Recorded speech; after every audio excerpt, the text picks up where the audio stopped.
ರಾಜ್ಯದ ಕರಾವಳಿ ಜಿಲ್ಲೆಗಳಲ್ಲಿ ಮುಂಗಾರು ಮಳೆಯ ಆರ್ಭಟ. ಉಡುಪಿ, ಉತ್ತರ ಕನ್ನಡ ಜಿಲ್ಲೆಯಲ್ಲಿ ಯೆಲ್ಲೋ ಅಲರ್ಟ್ ಘೋಷಣೆ ಮಾಡಲಾಗಿದೆ. ಬೆಂಗಳೂರು ನಗರ, ಗ್ರಾಮಾಂತರ, ಚಿತ್ರದುರ್ಗ, ಚಿಕ್ಕಮಗಳೂರು, ಚಿಕ್ಕಬಳ್ಳಾಪುರ, ಕೋಲಾರ, ಕೊಡಗು, ಬಳ್ಳಾರಿ, ಗದಗ, ಕೊಪ್ಪಳ, ಕಲಬುರಗಿ, ತುಮಕೂರು, ಯಾದಗಿರಿಯಲ್ಲಿ ನಾಳೆಯಿಂದ ಉತ್ತಮ ಮಳೆ ಆಗಲಿದೆ. ಸ್ವಲ್ಪ ಈಗ ರೆಸ್ಟ್ ಮಾಡಿದ್ದಾರೆ, ಸ್ವಲ್ಪ ಬ್ರೇಕ್ ತಗೊಂಡಿತ್ತು ಮಳೆ.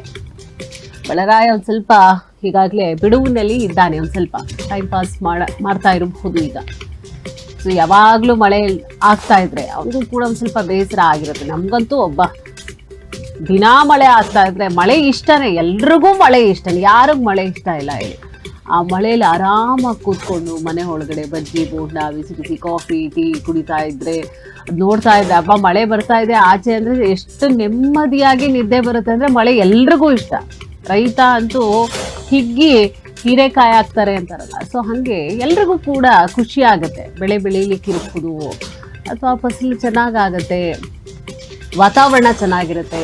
ಸೊ ಮಳೆ ಯಾರಿಗೂ ಇಷ್ಟ ಇಲ್ಲ, ಎಲ್ರಿಗೂ ಇಷ್ಟನೇ. ಆದರೆ ಕಂಟಿನ್ಯೂಸ್ ಆಗಿ ಬಿಟ್ಟೂ ಬಿಡದೆ ಮನೆಯಿಂದ ಆಚೆಗೆ ಕಾಲಿಡ್ಲಿಕ್ಕೆ ಆಗಲಿಲ್ಲ, ಆ ಥರ ಆದಾಗ ಒಂದು ಸ್ವಲ್ಪ ಎಲ್ಲೋ ಒಂದು ಕಡೆ ಇರುಸು ಮುರುಸು ಕೂಡ ಎಲ್ರಿಗೂ ಹಾಗೆ ಆಗುತ್ತೆ. ಸರ್ವೇ ಸಾಮಾನ್ಯ ಒಂದು ಸ್ವಲ್ಪ ಬಿಡುವು ಕೊಡ್ತಾ ಇರ್ಬೇಕು ಅವಾಗ ಮಳೆ ಆಗಲಿ. ಉತ್ತಮವಾಗಿ ಮಳೆ ಆಗ್ತಾ ಇದೆ ಕರ್ನಾಟಕದಾದ್ಯಂತ, ದೇಶದಾದ್ಯಂತ ಚೆನ್ನಾಗಿ ಮಳೆ ಆಗ್ತಾ ಇದೆ. ಬಟ್ ಆಗಲಿ, ಅದು ಒಳ್ಳೆಯದೇ. ಬಟ್ ಇನ್ನು ಕೆರೆ ಡ್ಯಾಮ್ಗಳು ಎಲ್ಲ ತುಂಬಿ ತುಳುಕ್ತಾ ಇದ್ರಂತೂ ಇನ್ನೂ ಕೂಡ ನೋಡೋಕೆ ಅದು ಇನ್ನೂ ಚೆನ್ನಾಗಿರುತ್ತೆ. ವಾತಾವರಣ ಫುಲ್ ಕೂಲ್ ಆಗಿರುತ್ತೆ, ಅದಂತೂ ಇನ್ನೂ ಚೆನ್ನಾಗಿರುತ್ತೆ. ಕೆಲವರಂತೂ ಮಳೆಯಲ್ಲಿ ನೆನೆಲಿಕ್ಕೆ ಇಷ್ಟಪಡ್ತಾರೆ, ಕೆಲವರಂತೂ ಅಯ್ಯೋ ಹಿರ್ಸು ಮುರ್ಸು ಆಗುತ್ತಪ್ಪ ಮಳೆಯಲ್ಲಿ ಕೊಚ್ಚೆ ಎಲ್ಲ ಆಗುತ್ತೆ, ಬಟ್ಟೆ ಎಲ್ಲ ಗಲೀಜಾಗುತ್ತೆ, ಒಂಥರ ಚಳಿ ಜಾಸ್ತಿ ಆಗುತ್ತೆ, ನಡಕ ಜಾಸ್ತಿ ಆಗುತ್ತೆ, ಹೀಗೆಲ್ಲ ಇರುತ್ತೆ. ಒಬ್ಬೊಬ್ರಿಗೂ ಒಂದೊಂದು ಥರ ಫೀಲಿಂಗ್ಸು. ಬಟ್ ಮಳೆನ ಇಷ್ಟಪಡದೇವ್ರು ಯಾರೂ ಇಲ್ಲ, ಎಲ್ಲರೂ ಇಷ್ಟಪಡ್ತಾರೆ, 100ಕ್ಕೆ 100 ಇಷ್ಟಪಡೋರೆ. ಇನ್ನು ನಾಳೆಯಿಂದ ಮತ್ತೆ ಮಳೆ ಆಗುತ್ತೆ ನೋಡಿ. ಈಗ ನಾಳೆಯಿಂದ ಈಗ ಒಂದು ಸ್ವಲ್ಪ ರೆಸ್ಟ್ ತಗೊಂಡಿತ್ತು ಮಳೆ, ಒಂದು ವಾರದಿಂದ ಒಂದು ಸ್ವಲ್ಪ ಕಡಿಮೆ ಆಗಿತ್ತು, ಅದರ ಪ್ರಮಾಣ ಕಡಿಮೆ ಆಗಿತ್ತು. ಈಗ ಮತ್ತೆ ಶುರುವಾಗುತ್ತೆ ಮಳೆ ನಾಳೆಯಿಂದ.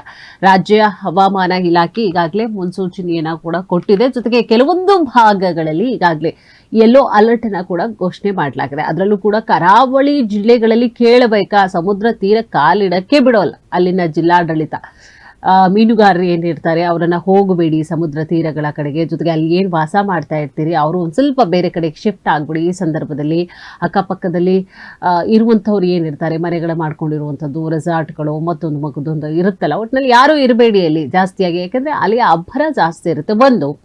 ಗುಡ್ಡಗಾಡು ಪ್ರದೇಶಗಳಲ್ಲಿ ಯಾರು ವಾಸ ಮಾಡ್ತಾ ಇರ್ತಾರೆ ಅಥವಾ ತಪ್ಪಲಿನಲ್ಲಿ ವಾಸ ಮಾಡ್ತಾ ಇರ್ತಾರೆ ಅವರು ಒಂದು ಸ್ವಲ್ಪ ಒಂದು ಸಂದರ್ಭದಲ್ಲಿ, ಅಂದರೆ ಈ ಸಂದರ್ಭದಲ್ಲಿ ಒಂದು ಸ್ವಲ್ಪ ರೆಸ್ಟ್ ತಗೊಳ್ಳೋದು ಒಳ್ಳೆಯದು. ಬೇರೆ ಕಡೆಗೆ ಶಿಫ್ಟ್ ಆಗುವಂಥದ್ದು ಈ ಸಂದರ್ಭದಲ್ಲಿ ತುಂಬಾನೇ ಒಳ್ಳೆಯದು. ಯಾಕೆಂದರೆ ಜಾಸ್ತಿ ಪ್ರತಿ ವರ್ಷವೂ ಕೂಡ ಏನಾದರೂ ಒಂದು ಅವಘಡಗಳು ಆಗ್ತಾನೆ ಇರುತ್ತೆ. ಈಗ ಮೊನ್ನೆ ಕೂಡ ಒಂದು ಅವಘಡ ಕೂಡ ಸಂಭವಿಸ್ತು. ಬೆಟ್ಟ ಗುಡ್ಡಗಳ ಪಕ್ಕದಲ್ಲಿಗೆ ತಪ್ಪಲಿನಲ್ಲಿ ಇರುವಂಥದ್ದು, ಗುಡ್ಡ ಬಿದ್ದಿರುವಂತಹ ಘಟನೆಯನ್ನು ನೋಡಿದ್ವಿ. ಒಂದೇ ಕುಟುಂಬದಲ್ಲಿ 3 ಜನ ಸಾವನ್ನಪ್ಪಿರುವಂತಹ ಘಟನೆ. ಪ್ರತಿ ವರ್ಷವೂ ಒಂದಲ್ಲ ಒಂದು ಘಟನೆ ಇದ್ದೇ ಇರುತ್ತೆ.